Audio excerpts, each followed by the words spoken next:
Bismillahirrahmanirrahim. Assalamualaikum warahmatullahi wabarakatuh. Alhamdulillahirabbil alamin wassalatu wassalamu ala asyrofil anbiya wal mursalin nabiyina Muhammadin wa ala alihi wa sahbihi ajmain. Amma ba'd. Saya akan jelaskan sekali lagi tentang tren sains, tentang pesantren sains yang saya sebut sebagai sebuah proyek peradaban. Pertama, saya akan melihat ini dari perspektif lembaga pendidikan Islam, khususnya di Indonesia.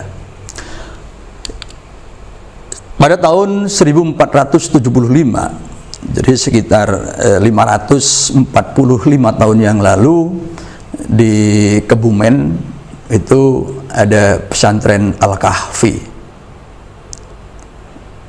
Itulah lembaga pendidikan Islam yang pertama, jadi sudah lebih dari 500 tahun.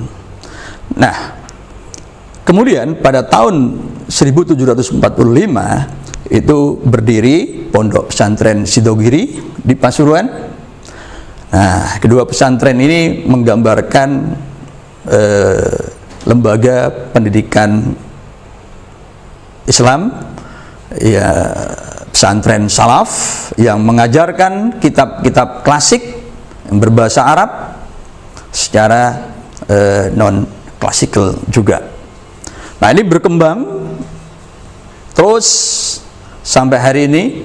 Tetapi di dalam perkembangan berikutnya, pada tahun 1926 itu muncul pesantren dengan tipe baru, yaitu pesantren khalaf, pesantren modern, yang tidak lagi hanya mengandalkan kitab-kitab salaf, tetapi memasukkan unsur kurikulum modern, ilmu-ilmu modern, gitu. Nah, ini dipelopori oleh pesantren Gontor. Nah, baik pesantren salaf maupun Gontor itu modern yang diwakili oleh Gontor itu eksis dan berkembang sampai saat ini, melahirkan tokoh-tokoh nasional, tokoh-tokoh pergerakan sosial politik itu. Nah,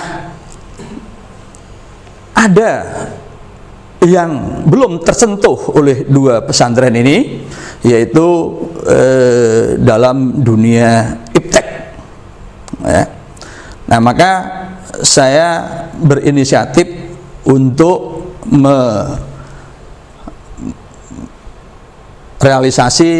membangun pesantren dengan genre baru, yaitu yang di dalamnya itu sains itu menjadi konten yang kita kembangkan sedemikian rupa. Nah, pesantren sains pertama itu berdirikan 1 Muharram 1435 bertepatan dengan 5 November 2013, yaitu SMA Tren Sains Muhammadiyah Sragen, yang diresmikan oleh Wakil Sekretaris Umum Pimpinan Pusat Muhammadiyah Dr. Abdul Mu'ti. Nah, apa itu Tren Sains, pesantren sains? Maka mari kita lihat lebih detail. Selamat datang di masa depan. Jadi kita berusaha untuk memotret masa depan yang jauh itu ke saat ini.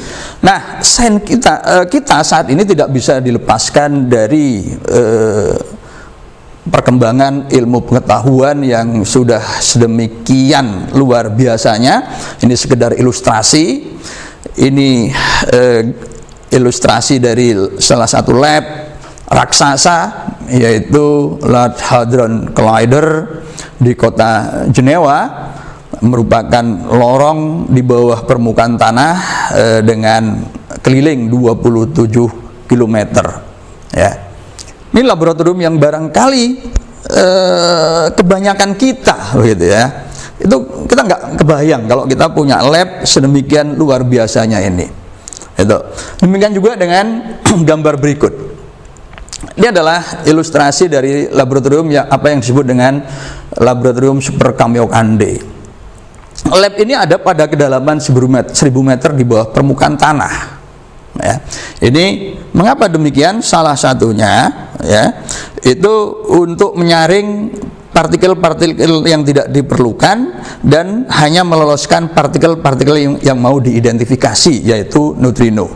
Nah, lab ini berada di kaki Gunung Toyama di 250 km dari Tokyo ke barat laut. Ya.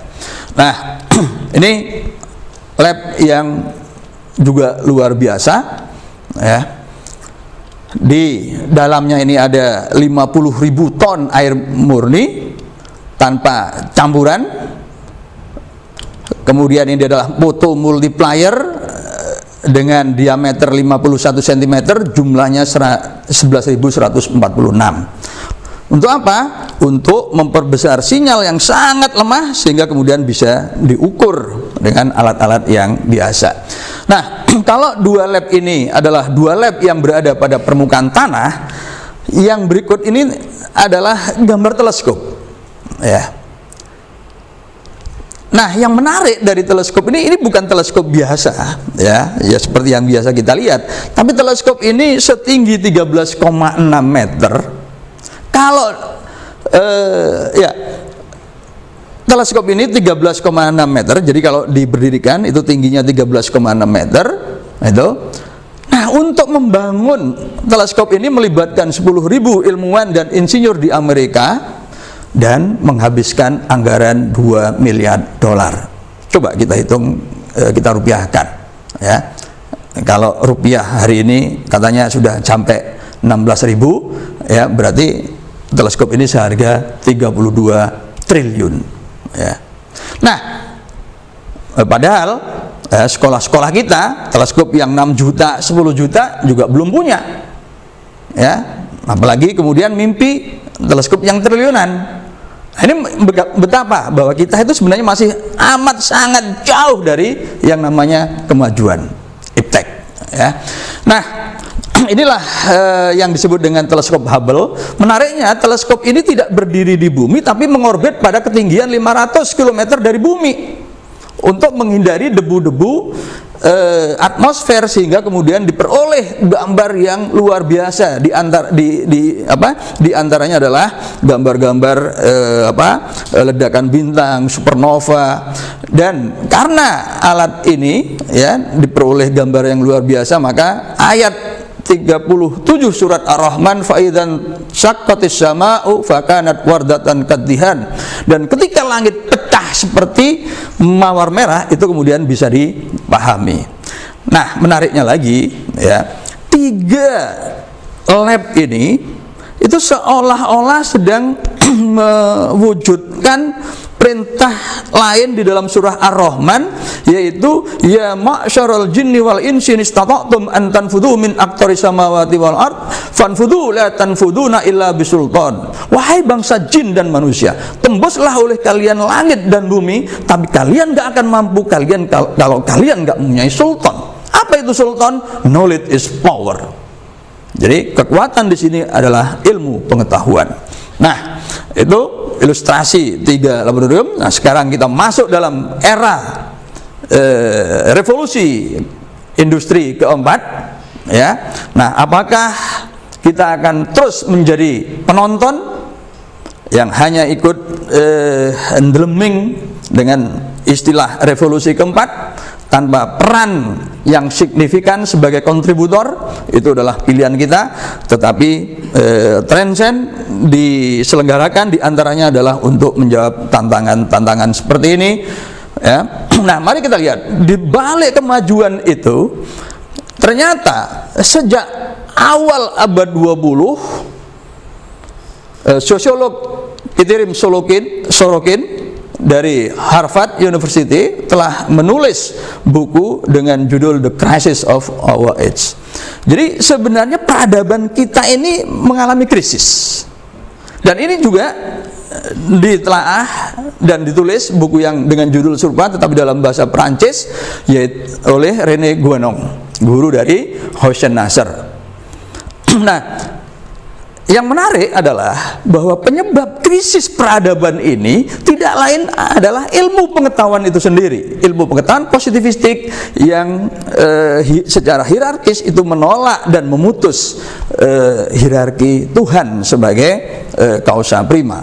Nah, di penghujung abad 20 ya, ada ahli fisika teoritis yang kemudian beliau juga melanjutkan studi, mengambil PhD dalam bidang teologi, yang kemudian mendirikan The Center for Theology and the Natural Science, Ian Barbour ya. Beliau menulis buku When Science Meet Religion.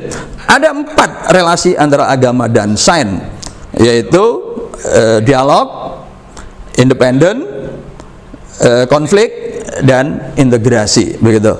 Nah, ini yang kemudian berkembang terus sampai saat ini di dunia barat, dan Win juga mulai terlibat di sini. Itu potret krisis peradaban modern. Tetapi di sisi yang lain, kita sebagai bangsa, nah kita lihat ini di masyarakat kita sedemikian banyaknya jumlah motor di kita. Kalau kita lihat data ini sejak tahun 2005 sampai 2017, 3 tahun yang lalu, bahwa terjual di negara kita sebanyak 82.700.000 unit motor. Sayangnya semua merek motor itu adalah merek-merek asing, khususnya Jepang ini, Honda, Yamaha, Suzuki, Kawasaki. Itu artinya motor-motor ini adalah motor-motor bukan buatan kita. Demikian juga dengan mobil. 100.000 unit mobil terjual di negara kita setiap bulannya, dan lagi-lagi mobil itu juga buatan kita. Pertanyaan sederhananya adalah, kalau begitu, insinyur-insinyur kita yang alumni ITB, ITS, UI, UGM, dan semua perguruan tinggi yang lain, itu pada kemana? Dikemanakan? Mereka buat apa? Mereka bisa buat apa? Nah ini, kalau ternyata motor dan mobil itu, bahkan juga produk-produk yang lain, adalah produk dari negara lain, itu loh. Apakah ini kemampuan insinyur kita hanya bisa membuat mobil cap jeruk? Nah, tentu kalau ini terjadi, ini suatu yang ironi, ya, karena artinya apa? Artinya perguruan tinggi kita ternyata tidak menghasilkan alumni insinyur-insinyur yang kemudian bisa memproduksi untuk kemandirian bangsa kita sendiri. Itu kalau dari sisi produksi. Padahal rahmatan lil alamin, mindsetnya itu harus produsen, bukan konsumen, bukan user. Nah, ini, jadi kita harus melakukan perombakan mindset cara berpikir kita. Itu bahwa rahmatan lil alamin itu harus produsen, bukan user, bukan konsumen. Kalau kita lihat dari sisi lain, dari kontribusi dunia Islam terhadap ilmu pengetahuan, kita hanya mencatat ya 4 ilmuwan pemenang Nobel dan yang setara. Yang pertama adalah Abdus Salam, pemenang Nobel Fisika 1979, ini orang Pakistan. Kemudian yang kedua adalah Ahmad Zuhail, pemenang Nobel Kimia 99, ini berasal dari Mesir. Dan yang ketiga adalah Maryam Mirzaghani, ahli matematik, wanita dari Teheran. Dan kemudian yang keempat itu adalah Aziz Shankar, pemenang Nobel Kimia 2015. Itu kalau Maryam Mirzaghani 2014. Tapi yang menarik adalah semua ilmuwan pemenang Nobel ini tadi, ya, hanya tinggal di negaranya sampai pendidikan di strata 2, selanjutnya strata 3, dan menetap di Amerika, kecuali Salam itu menetap di Inggris dan kemudian pindah ke Tristi. Ya, jadi ilmuwan-ilmuwan ini menjadi ilmuwan top itu setelah meninggalkan negaranya. Pertanyaannya, apakah memang negara-negara mayoritas Muslim itu tidak memungkinkan warganya untuk menjadi ilmuwan hebat? Ini pertanyaan yang harus kita jawab bersama. Mengapa? Kalau itu tidak mungkin, kenapa kondisi kita seperti itu? Nah ini yang harus kita jawab. Nah untuk menjawab itu, itulah hal-hal yang kemudian melatar belakangi berdirinya Transcend. Apa itu Transcend? Jargonnya adalah generasi pecinta Al-Quran dan Sains. Kalau pecinta Sains sudah banyak, pecinta Al-Quran juga udah banyak, pesantren tahfidz banyak, sekolah-sekolah yang khusus tentang Sains juga banyak. Tetapi yang memadukan keduanya ini yang belum ada, dan kita ikhtiarkan di dalam Transcend. Transcend sendiri merupakan gabungan dua kata. Yang pertama adalah pesantren dan sains, pesantrennya dipenggal di tren dan kemudian disambung dengan sains, sehingga Transcend itu ya bukan sekedar sains masuk di dalam kurikulum pesantren ya. Nah, kalau seperti itu sebenarnya juga sudah ada, tetapi itu bukan Transcend. Nah, kalau Transcend di dalamnya itu ada dialektika antara agama dan sains, dan karena itu filsafat ya sampai batas-batas tertentu itu masuk di dalam kurikulum Transcend. Nah, tentang visi Transcend, yaitu lahirnya generasi yang memegang teguh Al-Quran dan Sunnah, mencintai dan mengembangkan sains dan mempunyai kedalaman filosofis serta keluhuran akhlak. Kemudian misinya ya. Nah, yang ketiga itu adalah mengantar santri untuk menempuh jenjang pendidikan yang lebih tinggi dalam bidang kealaman, baik itu sains, MIPA, kemudian medis, kedokteran, farmasi, atau pertanian, atau di teknologi. Nah, singkat cerita, Transcend itu merupakan bentuk pelembagaan dari isi 3 buku saya yang sudah beredar. Nah, singkat cerita, di dalam Al-Quran itu ada 800 ayat tentang alam, dan itu 5 kali lebih banyak daripada ayat fikih. Nah itu. Dan 800 ayat alam ini ya terkait dengan akal, alam, dan bahasa Arab ya, yang kemudian membentuk dialektika yang yang nanti akan saya nyatakan dalam nalar ayat-ayat semesta. Dan ini harus disampaikan secara terprogram ya, terencana, terukur, dan karena itu memerlukan lembaga tersendiri, yaitu Transcend. Nah, tentang English, Arabic, Natural Science itu sudah ada di dalam pesantren modern, tetapi yang membedakan Transcend dengan pesantren sebelumnya ada dialektika antara agama dan sains, dan secara sederhana itu yang saya nyatakan dalam nalar AAS atau nalar ayat-ayat semesta. Apa itu? Nah, singkat cerita bahwa kitab suci itu bisa menjadi semacam epistemologi atau sumber gagasan. Nah, caranya adalah setiap ayat atau ayat-ayat diberi pertanyaan kritis dan logis, dan kemudian diberi jawaban, dan jawaban itu kita jadikan sebagai kesimpulan sementara ya, yaitu hipotesa, lalu dilakukan observasi, eksperimentasi, dan konseptualisasi ya, itu. Nah, misalkan sebagai contoh, di dalam Al-Quran terdapat beberapa ayat yang bercerita tentang diturunkannya air. Nah, ternyata kata menurunkan air ini mempunyai 5 pola. Yang pertama adalah anzala dan nazzala ya, itu 1, 2, kemudian 3, 4 dengan anzalna dan nazzalna. Ini semua adalah fi'il madi. Jadi telah diturunkan air di masa lampau. Tapi yang kelima wa yunazzilu, dan diturunkan, sedang diturunkan, akan diturunkan. Ini sedang, ini yang berbicara tentang air ya. Nah, pertanyaannya tentu adalah apa perbedaan masing-masing itu, implikasi dari statement ini yang harus dilakukan penelitian gitu ya. Contoh yang lain, 2 ayat yang mirip-mirip ya.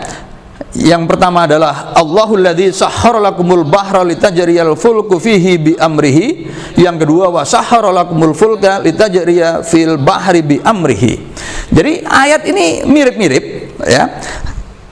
Hanya dibalik kata bahro dan fulkunya.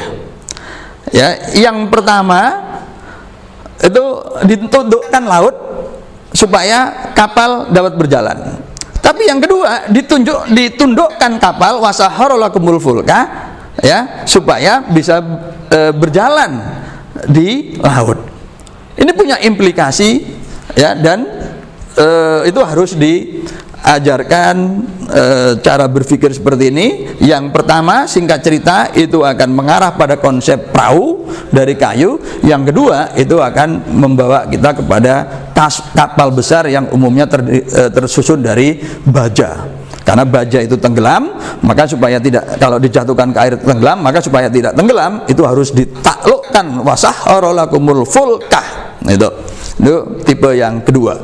Demikian juga contoh yang lainnya adalah di surat An-Naml ayat 18 disebutkan hatta idza ata'ala wadin namli qalat namlatun ya ayuhan namlut hulu masakinakum la yahtimanakum Sulaimanu wa junuduhu wa hum la yash'urun.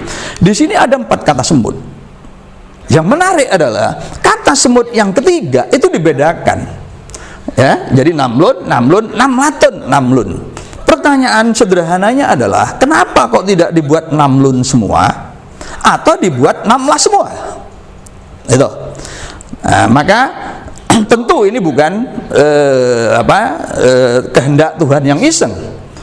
Wa ma khalaqnas sama wal arda wa ma bainahuma la'ibin wa ma khalaqnas sama wal arda wa ma bainahuma batila wa ma khalaqnas samawati wal arda wa ma bainahuma illa bil haq. Tentu ini hak. Dengan tujuan. Nah, apa tujuannya? Ini harus ditelaah, harus diteliti, dan itu harus diajarkan secara sistematis di kelas di depan para santri. Nah, singkat cerita ya, ayat-ayat itu bisa menjadi sumber gagasan untuk sebuah teori. Ya, dalilnya adalah syahrul Ramadan alladzi unzila fihi al-Qur'an hudal linnas wa bayyinatin minal huda wal furqan. Nah, jadi di ayat ini Quran itu petunjuk untuk manusia. Nah, selama ini memang ini kita maknai petunjuk dari ketersesatan, tapi sebenarnya bisa kita detailkan mengacu pada kenyataan bahwa ada 800 ayat alam di Al-Qur'an. Ayat-ayat itu bisa memberi apa kepada misalkan biolog, kepada fisikawan, kepada ahli komputer, kepada sarjana elektro dan seterusnya. Nah ini. Nah, tapi umumnya orang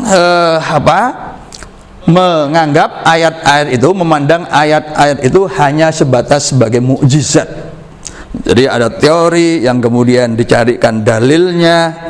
Ya, oh itu sudah disebutkan 14-15 abad yang lalu. Nah, ini saat yang sudah harus kita tinggalkan, begitu ya. Nah, sekarang kita kita lihat contoh dialektika antara Al-Quran dan sains.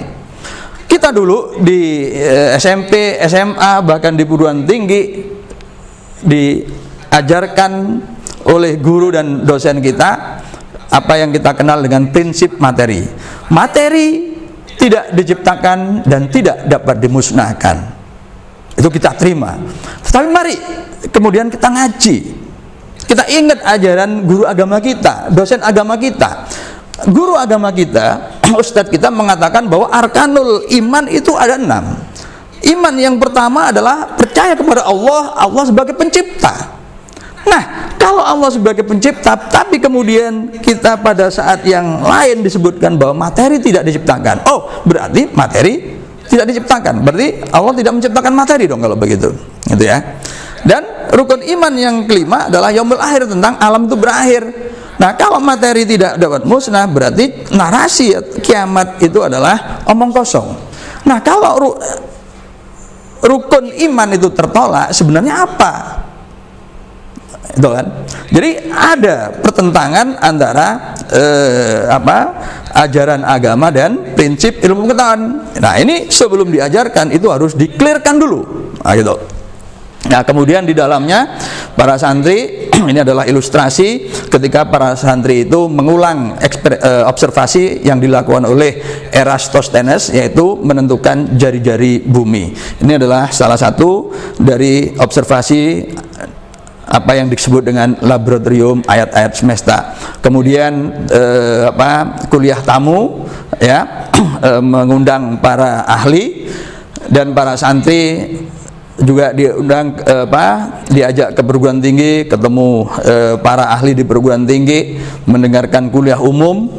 Ini gambar di ITS sebelum para santri itu menuju ke lokasi pengamatan bulan purnama, yang ini merupakan tradisi, ya. Jadi para santri diajar astronomi, tinggi bulan, menghitung tinggi bulan, dan kemudian mengkonfirmasi hasil hitungannya itu di lapangan, yaitu tepatnya di Panteria Kenjeran. Dan kegiatan yang lain adalah bedah film.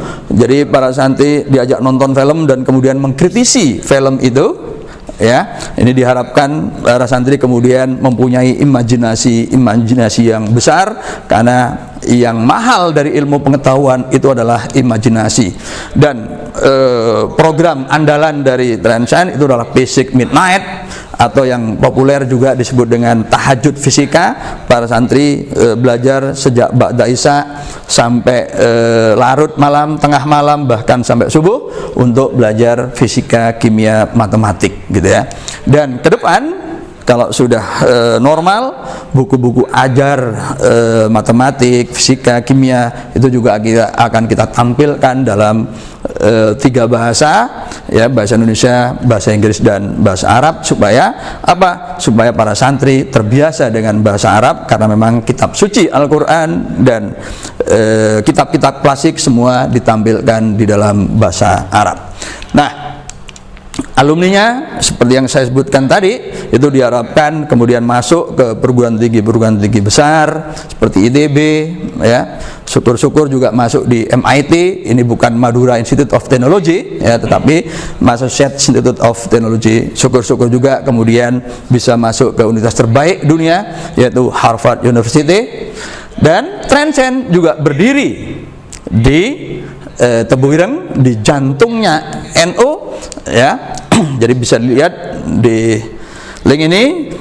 Nah, ini diresmikan pada tanggal 23 Agustus 2014 oleh Menteri Agama Lukman Hakim, ya, Menteri Agama pada waktu itu. Nah, singkat cerita, dalam surah Fatir 27, 28, 29, ulama itu adalah mereka yang memahami hukum agama, hukum sosial, tapi juga memahami hukum-hukum alam. Nah, inilah yang mau kita padukan di dalam lembaga Transcend, dan stressingnya merubah cara berpikir, tidak hanya menjadikan Al-Quran itu sebagai sumber, sebagai pembenar dari teori-teori yang ada, tetapi justru dari Quran lah kita akan konstruksi gagasan-gagasan baru, termasuk tentang alam. Dan karena itu di dalam kurikulumnya harus harus mencakup sains, ya, bahasa Arab, karena memang sumber utama Islam itu Al-Quran, hadis, dan syarahnya itu berbahasa Arab, dan berpikir kritis kita munculkan dengan pengantar filsafat. Nah, singkat cerita, sebagai kesimpulan, kalau kita abai terhadap sains, kita abai terhadap 800 ayat tentang alam, kita hanya fokus kepada ayat yang 160 ayat fikih, maka kita tidak akan menguasai sains. Dan kalau kita nggak menguasai sains, maka kita tidak bakal mempunyai masa depan. Karena apa? Karena sumber daya alam kita yang melimpah, akhirnya tidak bisa kita kelola sendiri, dan terpaksa kita harus mengundang tenaga asing. Begitu kita mengundang tenaga asing, maka kita akan menjadi bangsa yang tidak berdaulat. No science, no future. Maka itulah Transcend, pesantren generasi baru yang memadukan sains dan agama di dalam kurikulumnya, termasuk dialektika di antara keduanya. Demikian, Assalamualaikum warahmatullahi wabarakatuh.